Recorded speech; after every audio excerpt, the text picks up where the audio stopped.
You think your faith is safe because you're doing good things, serving at church, being kind, staying busy with Christian podcasts and devotionals. But here's the shocking truth.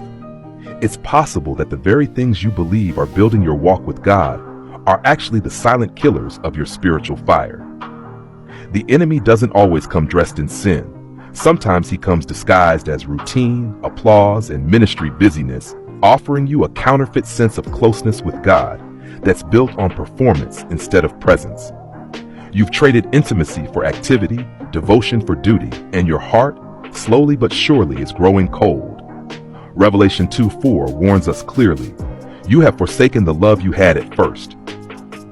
You're so committed to being the good Christian that you've forgotten what it means to be broken before God, to sit in stillness and listen, to hunger and thirst for righteousness, not recognition. That Bible study group you never miss, it's become more about intellectual pride than spiritual growth. That relentless drive to volunteer for every event, it's masking your fear of silence, because deep down, silence reveals how far you've drifted. You confuse busyness with fruitfulness, but John 15:5 says apart from Christ, you can do nothing. So why are you doing everything without checking if he's even in it? And let's talk about people pleasing. It feels so godly to be there for everyone.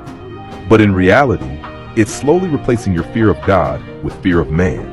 A deadly exchange that Galatians 1:10 warns about directly.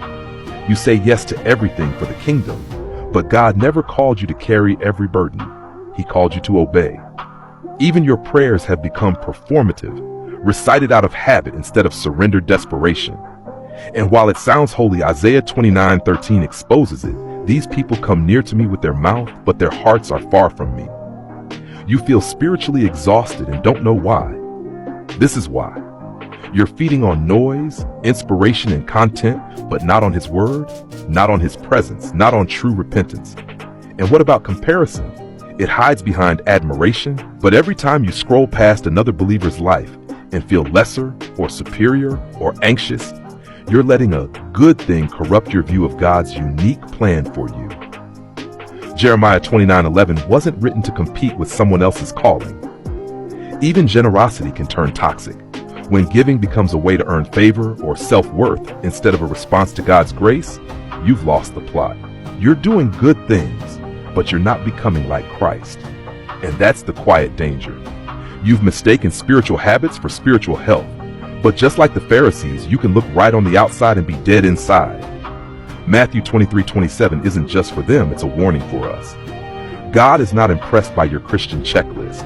He's after your heart, your tears, your honesty. He's not asking you to do more. He's asking you to be more in Him. He wants surrender, not performance. Obedience, not optics. The shocking reality is that good things done without God become idols in disguise. Your faith isn't dying because of obvious sin, it's dying from subtle substitutions. You're distracted, not destroyed, diluted, not defiant. That's more dangerous because it's harder to notice, harder to confront, and easier to justify. But today God is calling you back, not to less effort, but to the right kind of effort. One that flows from love, not pressure. One that starts in the secret place, not the spotlight. So stop and ask yourself, are you truly walking with God or just performing for Him? Are you building a kingdom or building intimacy? Don't let your faith be buried under good intentions and empty motion. Return to your first love, strip away the noise, and come back to the fire. Let your soul breathe again. Let your faith live again.